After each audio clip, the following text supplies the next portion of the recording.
Hi friends, வணக்கம். இதான் நான் வச்ச கொய்யா மரம். கிட்டத்தட்ட எப்படி பார்த்தாலும் ஒரு 2.5-3 வருஷம் இருக்கும். ஃபஸ்ட்டாக கொய்யாக்கா காய்ச்சிட்டாக்கு பாருங்கள். இந்த கொய்யாக்காவை பார்க்கும்போது ரொம்ப சந்தோஷமாக இருக்குது.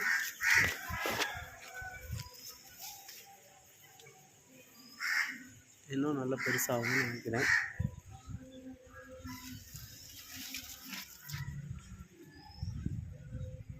இதேமாரி நீங்களும் உங்கள் வீட்டில் வைங்க.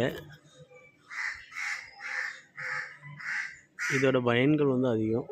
அதனால தான் கண்டிப்பாக கொய்யா மரம் எல்லாருக்கும் வீட்லேயும் இருக்கணும். நம்ம வீடியோவுக்கு சின்ன சின்ன வீடியோ தான் போடுறோம். நம்ம கொஞ்சம் சப்போர்ட் பண்ணுங்கள். எல்லோரும் லைக் பண்ணுங்கள், சப்ஸ்கிரைப் பண்ணுங்கள். தேங்க்ஸ் ஃபார் வாட்சிங்.